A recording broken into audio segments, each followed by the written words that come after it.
So I just found out that Crystal Ruby Manuel was likely a honeypot, I think they call it, or some kind of trap. Scripted, maybe mind controlled, maybe sent to me as some kind of gift so I didn't burn a city down, even though the burn of the city down was going to be for good, because you can use cryptocurrency to take money away from the banks.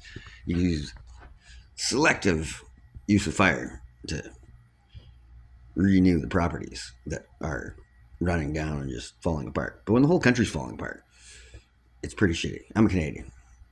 Now, she did get me diagnosed as a bipolar schizophrenic, which don't think I'm not schizophrenic. That's just what the mind fuckery, kind of does to you, because nobody will admit it. And even my doctor, when I said, man, I've been like gang stalked for fucking 7 years, 8 years, I don't know how long it is, like a long fucking time. And they just fuck with your mind. So, but nobody will admit it. So my doctor even thought I'm like absolutely delusional. I have no fucking delusions. I remember pretty much everything. Now I know Crystal Ruby Manuel doesn't, I don't know how many people she's been fucking lately, but probably been fucking around on me. Maybe she's getting groomed to be a human trafficker. Maybe she's just some god's fucking thing sent to me from the Metro Church or whatever the hell. Because, people got a hold of some of my journal documents that I wrote when I was in jail, fucking on antipsychotics that made me fucking more psychotic than anything you'd ever imagine. And I happened to write some pretty sick shit. Imagine like your worst mushroom trip or your worst acid trip if you've ever done those things on steroids, like, or maybe the worst horror movie you've ever seen or something like worst snuff film. And then make that shit look like Walt Disney fucking cartoon shit. It was some pretty sick shit, whatever they did to me in jail. Yeah. But anyway, you're supposed to learn this thing about forgiveness. So imagine she's been, well, I don't know. You can't really believe anything anyone says as far as I'm concerned. I've been told she's been fucking around on me. Maybe lots. I don't know. You really don't know. When people take advantage of, like, when they use faith to take advantage of you, or they use, it's just so easy to manipulate anybody. You do it with money. You do it with food. You can do it with, like, you take Hitler 101. Like, depend on me and then I'll isolate you. And then the dependence will grow worse and I'll make you do whatever the fuck you want. You know what I mean? And if you don't cooperate, I'll kill you. I'll throw you in a camp. Like the homeless shelters, the human warehousing system that we've got going on here in Canada, where they just stack you up like sardines in warehouses, literally warehouses, and feed you gruel.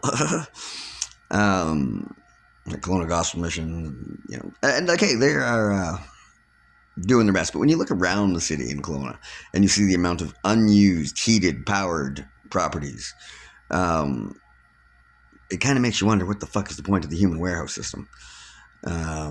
Well, the point is nonprofit organizations make money. They sit around, don't do a whole hell of a lot.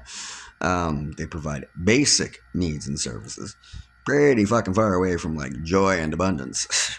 And then if you speak out against, or if you point out truths of human trafficking, corruption, I say crimes against humanity, like rape cases against children. I'd hate to point out where that falls on quite heavily. But thankfully a guy that came, a good Samaritan, picked me and this girl up off the street and gave us a place to stay. Like, on a snowy fucking shitty day. They're like, it actually was a good Samaritan. And, there are some good Samaritans running around here. They're handing out food and stuff like that. And it's like, it's kind of cool. But when you think about it, you ask yourself, how much food do we waste in Canada? Well, we waste enough food annually to feed every Canadian for about 6 months of the year, I think was the statistics from like 2022. And clothing, that kind of shit too. Like, you look in the dumpsters, there's clothes lying all over the place. All around the world, we actually have like a clothing problem. We're producing too much. And the shit doesn't last that long. But this is kind of nice to be in a place. And, if I gotta be the Lamb of Christ, I think the Lamb of Christ is the one they killed. I think that was Jesus, maybe. When I look at the state of the country, and see the potential. It's the potential of, it's the pain of untapped potential within Canada that makes me think, you don't need to kill me, I'll kill myself. This is like, there's not a fuck of a lot it's apathy and tolerance, acceptance, dishonesty. Like, to say there's a difference between gangsters and religions and then those that and gamers and all that kind of shit. Like, no, they're all pretty much the same. They're all wasting fucking time as our country falls to shit. Like, straight up false shit. And we haven't taken over, like, we haven't become the superpower of the world yet, which absolutely blows my fucking mind. When King Charles delivered the opening of the throne speech from Canada for the first time, and who knows, he's like, Canada's ready to take the lead. Well, yes, we are ready to take the lead, but we got to step out from under the monarchy. We need to become the Republic of Canada. And this could be done. Like, you can actually do this. It requires a unanimous vote. But if you took a few page books out of Iceland, made gender equality mandatory in positions of parliament, representation in parliament, and I would even take it one step farther to say gender equality in companies that contribute more than X percentage towards GDP.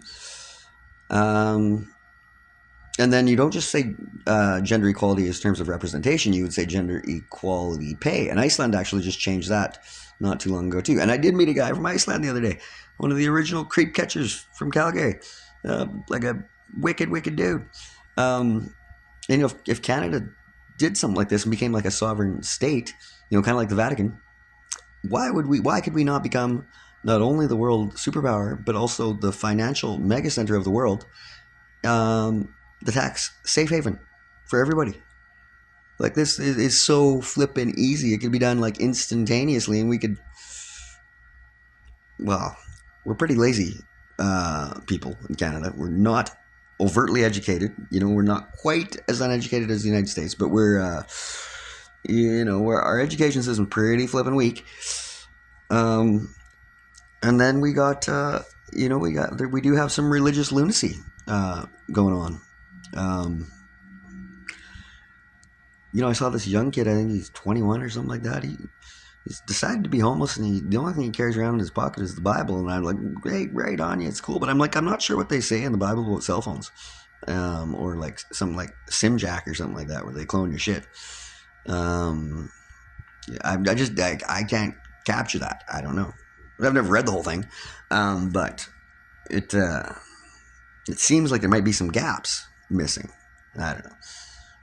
And then he gave me some book about the Upanishads, some dude that took all the religious scriptures and translated them into one simple thing. And it's like, if you're going to take all the religious scriptures around the world, I'd say pretty much would say something like this.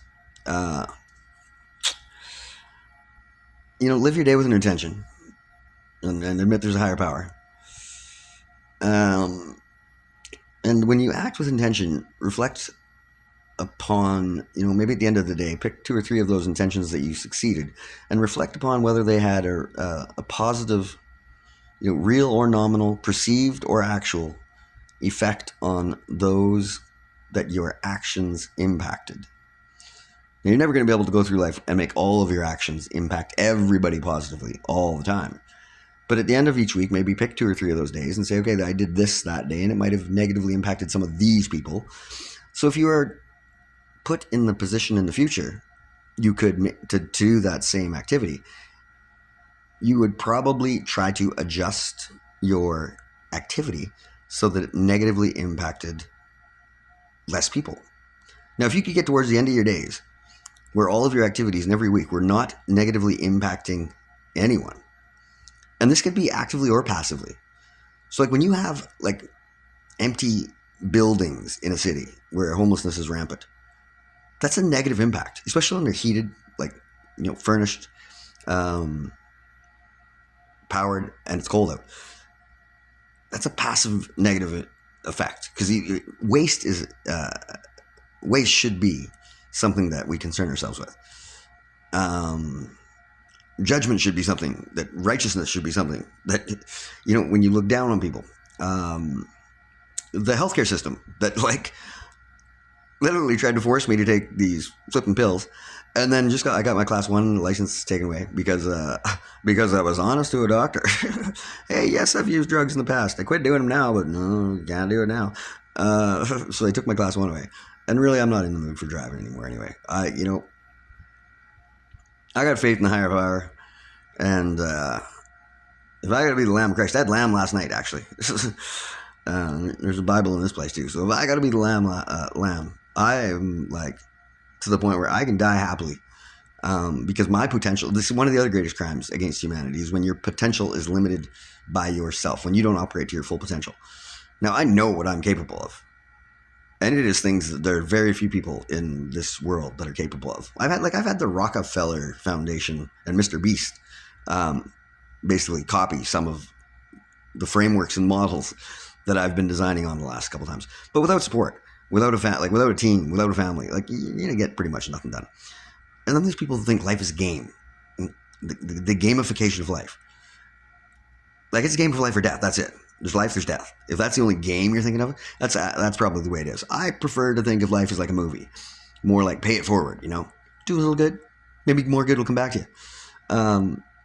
But this fake goodness, like the goodness where you expect something back for doing good, or the goodness that you do because maybe it cures a little bit of the guilt that you have within yourselves. That kind of shit. That's not really all that good, And I don't really see too much of a difference between good and bad right now. It's to be honest, I don't see much of a difference between life and death right now. When most of the country, most of the nation is apathetically standing by, watching our country erode, watching wars happen in regions where if we exerted our natural resource influence, as well as our space influence, where we could literally step up and exert influence upon regions of the world. We've got the space, we've got a failing economy, we've got human trafficking and child labor in so many regions of the world, and we've got the space that we could rescue them. Like if there's a mission that you want to be on, if you want to go and do that holy grail mission thing, you don't want to go and take over somebody's culture and say, hey, you got to read this book. But you might want to just say, hey, how can we rescue all these kids that are being forced into, the sex trade or work slaves or something like that. Or even like when you look at regions like China, like you might want to go on a mission and say, how come you're not developing Africa like super, super fast right now? They've got the youth population growth.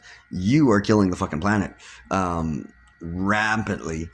And the best thing you could do is take your brain power over to like underdeveloped regions like Africa, pump up and spread some of the economic or environmental strain and global production of widgets, basically it's widgets, into regions that have youth ready to boom and line it up.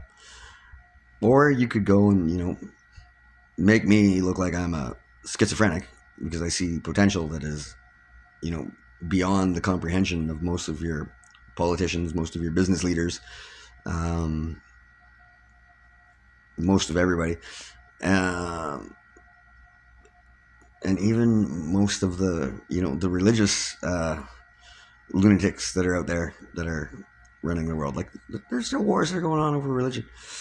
And I'm not really 100% sure what part of, like, if you think, hey, did that make somebody killing somebody else? Well, some of them got to go. Like the pedophiles got to go. That's a cancer in the planet we don't need any more of. And the sex trade is huge. Like, don't kid yourself about that. Sex trade is huge. But there are ways to mutate the pleasure of sex into willing things that would reduce the whole pimp, prostitute, human trafficking model. Like, you look at what's happening in Japan right now. There's PhD educated women that are hooking on the streets for $300 an hour. It's pretty much a global standard. $100 for the pimp, $100 for the room they fuck in for an hour, and then $100 for the girl. But they'll probably get the girl hooked on something. But when you're down to desperation, and that's what you got to do to eat or feed or sleep or be sheltered, it is what it is. But fucking with me and just trying to say, oh, that's a karma fucking thing, or teach me some kind of moral lesson or righteousness lesson, is kind of like me saying I would rather fucking die than watch the waste of potential and the straight up fuckery that is going on in this great nation, Canada. God bless you, I think they say.